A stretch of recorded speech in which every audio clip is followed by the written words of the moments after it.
এখানে আমি নিয়ে নিয়েছি ম্যাশ করা আলু, কাঁচামরিচ, পেঁয়াজ, ধনেপাতা দিয়ে ওটাকে ভালো করে ম্যাশ করে নিয়েছি। তারও আগে ওটাকে সেদ্ধ করে নিয়েছি।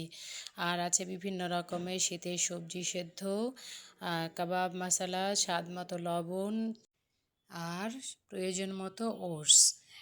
সব কিছু দিয়ে একসঙ্গে মেখে ভালো করে আমি কাবাবের আকার দিয়ে নিচ্ছি। হ্যালো এভরিওয়ান, আসসালামু আলাইকুম। আমাদের কিচেন অ্যান্ড লাইফস্টাইলে আরও একটি নতুন রেসিপি দেখার জন্য সবাইকে আমি ওয়েলকাম করছি। আশা করছি কাছে এবং দূরে, দেশে এবং বিদেশে সোনামণিরা, আপুরা, ভাইয়ারা, দিদি ভাইরা অনেক অনেক ভালো আছেন।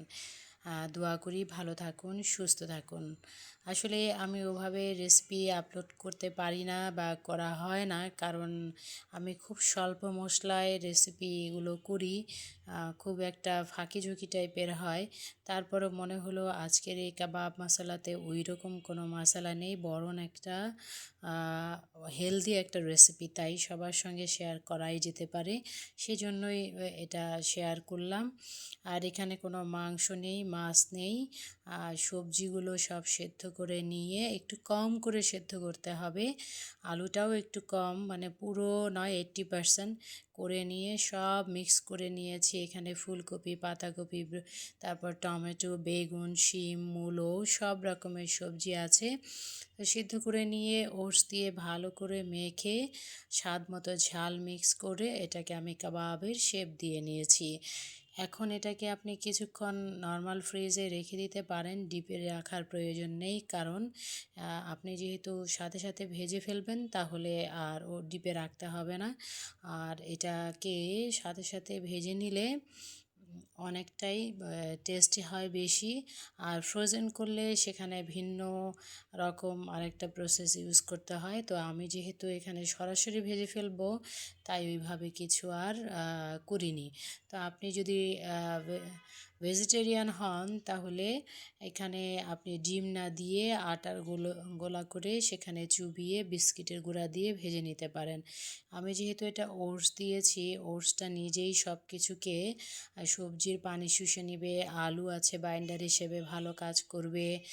তো এগুলো সব কিছু মিলেমিশে বেশ শক্তপোক্ত আঁশযুক্ত হবে। তাই এখানে আর আমি আটার গোলা করলাম না, আর কোনো চিকেন কিছু তো দেবই না, কারণ এটা তো ওটস দিয়ে তৈরি করব সবজির ভেজিটেবল কাবাব।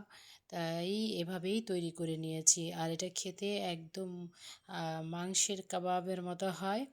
আর যারা ডিম, মাছ, মাংস খান না তারা কিন্তু এটা খেতে পারেন। এটা অনেক পুষ্টিগুণে সমৃদ্ধ, যেহেতু সবজি থাকছে, তারপর থাকছে বিভিন্ন রকমের ভেজিটেবল, ওটস তো হাই ফাইবার যুক্ত, ভালো কার্বস। তো সব মিলিয়ে অনেক অনেক ভালো একটা খাবার। এগুলো খেলেই ফুল একটা খাবার খাওয়া হয়ে যায়। যারা ডিম বা ওই যে বললাম খেতে চান না, তারা কিন্তু আটা দিয়ে হালকা লবণ দিয়ে একটু গুঁড়ো মরিচ দিয়ে আপনি এটাকে ডো তৈরি করে, আমি যেভাবে ডিমের মধ্যে তৈরি করে গড়িয়ে ভেজে নিচ্ছি, আপনি ঠিক সেভাবেই খেতে পারেন। তাহলে যারা ভেজিটেবল খান, যারা ননভেজ খান না, তাদের জন্য কিন্তু এটা খুব সহজ, সুস্বাদু এবং মুখরোচক একটা রেসিপি। আর খেতেও ভীষণ ভালো লাগে। সকালের নাস্তায়, বাচ্চাদের টিফিনে, বাড়িতে তৈরি করে ফ্রোজেন করে রাখলে, আত্মীয়রা এলে বা মেহমান এলে, বন্ধু এলে চটপট একদম ফ্রাই করে চায়ের সঙ্গে গরম গরম পরিবেশন করা যায়। তো আমি একে একে সবগুলো তুলে নিচ্ছি। আমি তো শুধু আমার কথাই বলছি। কেমন আছেন আপনারা সবাই?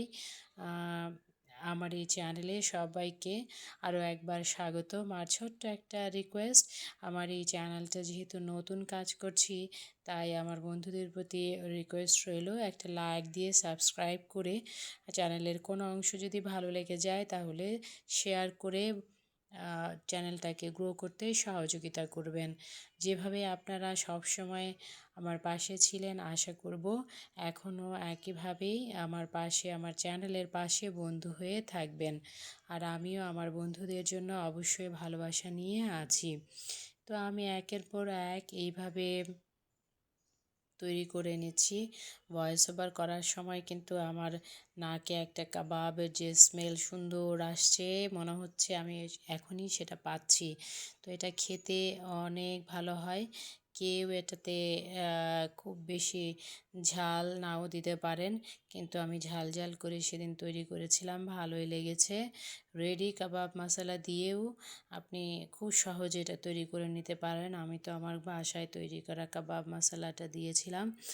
আর আপনি সাদা একটু কম রাখতে চাইলে একটু হলুদ গুঁড়ো অ্যাড করে দিতে পারেন।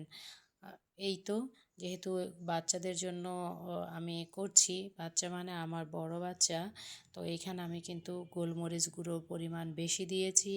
আপনারা চাইলে গোলমরিচের পরিমাণটা কমিয়ে দিতে পারেন। ওই যে বললাম, বাচ্চার ডিমান্ড অনুযায়ী। তো আজকে এটাই ছিল বিকেলের নাস্তা, এবং ডিনারে যে রাইস করেছিলাম সেটার সঙ্গেও কিন্তু চলেছে। কারণ এখানে কিন্তু হিউজ পরিমাণে আমি তৈরি করে নিয়েছি, মাশাল্লাহ বারাকাল্লাহ, এবং একে একে সবগুলোকেই ভেজে নিচ্ছি। আমার কথায় বা আমার কাজে কোথাও যদি কোনো ভুল হয়ে থাকে তাহলে ক্ষমা সুন্দর দৃষ্টিতে দেখবেন। আর ক্ষমা সুন্দর দৃষ্টিতে দেখে ছোট্ট একটা লাইক, শেয়ার এবং সাবস্ক্রাইব করে নেবেন।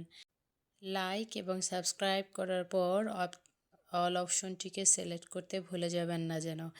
আর অল অপশন সিলেক্ট করলে আমি যখনই ভিডিও আপলোড করব তখনই আপনার কাছে ভিডিও পৌঁছে যাবে, আর আপনি আপনার পছন্দ মতো সময়ে কিংবা প্রথমেই ভিডিওটি দেখে নিতে পারবেন। আর ভালো লাগা অংশটুকুর জন্য সুন্দর একটা কমেন্ট করে দিতে পারেন, কারণ আপনার একটা কমেন্ট এই রকম রেসিপিগুলো তৈরি করতে আমাকে উৎসাহ দিবে এবং আমার চ্যানেলটা নিয়ে সামনে এগিয়ে যেতে আমাকে আরও বেশি এনার্জি দিবে। সব কিছু মিলিয়ে চলুন, এই তো হয়ে গিয়েছে আমার কাবাবগুলো ভাজা। অলরেডি যারা লাইক, সাবস্ক্রাইব এবং শেয়ার করেছেন তাদেরকে অসংখ্য ধন্যবাদ। দেখা হবে নতুন কোনো ভিডিওতে, সেই পর্যন্ত আমাদের কিচেনের পাশেই থাকবেন। আসসালামু আলাইকুম।